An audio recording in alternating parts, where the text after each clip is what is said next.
Father, I come to the Son. Well, greetings and welcome to Fridays with Francis. It's good to be with you this morning. This past week was an interesting week. I had two elderly relatives of mine to die, and I attended their funerals. And going back home to the place where I was raised caused me the opportunity to reflect a bit. My mind went back to a lot of my experiences as I was growing up. I remember, and for some reason this struck me as I was driving back home, and I remembered something that our father did. There were at the back of the farm where we lived, there was a lot of woods, and there was a creek that ran through that tract of land. And as we would go back to the creek from time to time, there were catfish and various kinds of fish in the creek. What Daddy decided that he would fix fish traps that we could place in strategic locations there in the creek.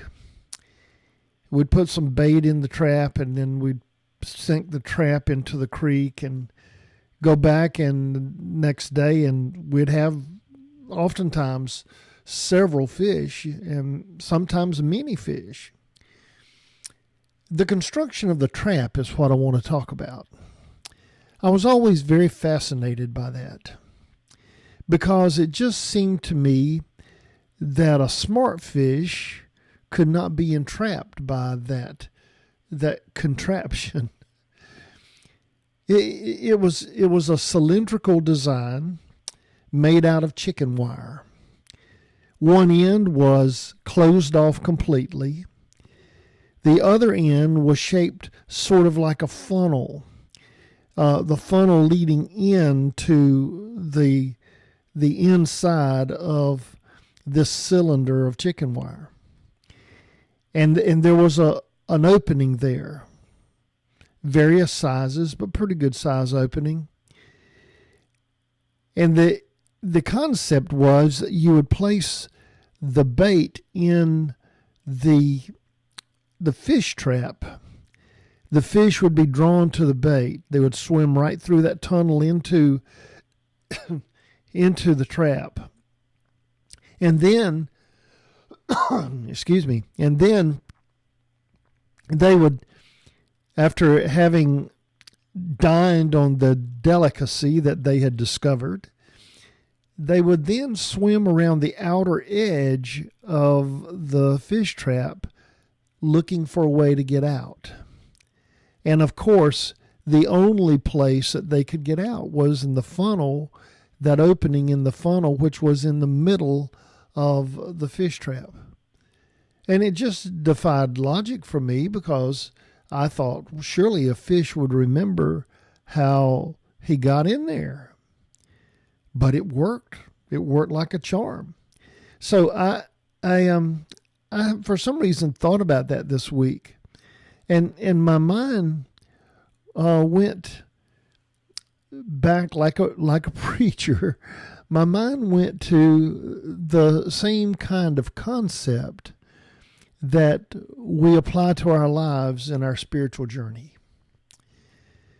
The reason I say that is that when we think about our relationship with Jesus, how many times have we heard someone say, or maybe we've said it ourselves, something along the lines of, we've got to put Christ at the center of our lives. Well, I certainly agree with that. I don't disagree with it. But I think the concept may be a little off. Because it is true that we need to keep our eyes focused on Jesus. I mean, Peter teaches us that well in the Gospels, doesn't he? If it's really you walking on the water, Jesus, then bid me come to you so that I may also walk on the water. And as long as Peter kept his eyes on Jesus, he did pretty well. But when he took his eyes off of Jesus is when he got in trouble. And who among us haven't found ourselves in a bit of a pickle because we took our eyes off of Jesus and what Jesus teaches? So putting Christ at the center of our lives, I certainly think is a good concept. But maybe we have skewed it a bit to where the emphasis is in the wrong place. Or as a friend of mine used to say frequently, the emphasis is on the wrong syllable. Maybe the way we should approach this is, instead of saying, put Christ at the center of our lives, we should say, we need to center our lives in Christ. Although it sounds like we're playing word games, I want you to think about the concept.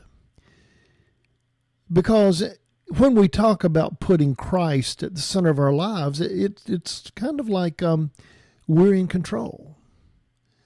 We determine whether Jesus is at the center of our lives or not. We determine what part of our lives we're willing for Jesus to take on. We determine where Jesus will lead us and where we'll choose to go ourselves. And sometimes we might swim in through Christ, but then take over ourselves and try to find a way around the outer edges without coming back through Christ. Making Jesus Lord of our lives, it's more than us being in charge of our lives.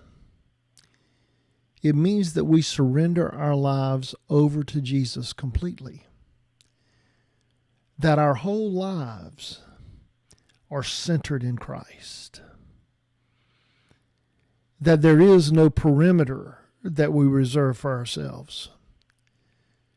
We take all that we are and all that we hope to be, and we focus it on Christ and Christ alone.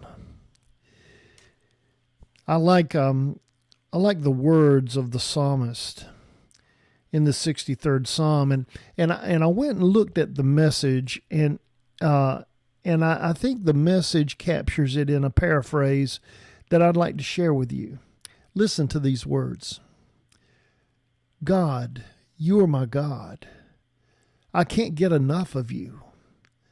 I've worked up such hunger and thirst for God, traveling across dry and weary deserts. So here I am in the place of worship, eyes open, drinking in your strength and glory. In your generous love, I am really living at last. My lips brim praises like fountains. I bless you every time I take a breath.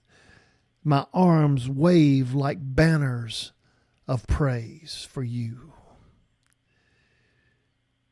Let me ask you a question. Has the psalmist captured the description of your relationship with Christ? Or is your relationship with Christ based on how you're willing to allow Christ to come in and just assume part ownership of your soul?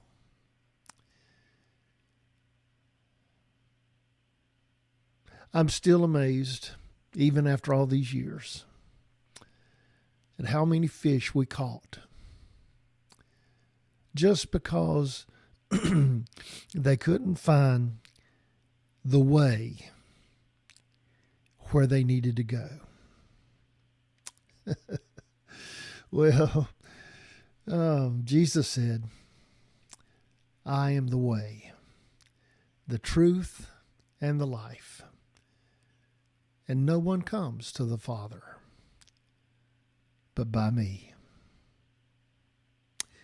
Well, I hope you have a wonderful day, a great weekend, and I look forward to being with you again next week. Until then, go in peace and go with God.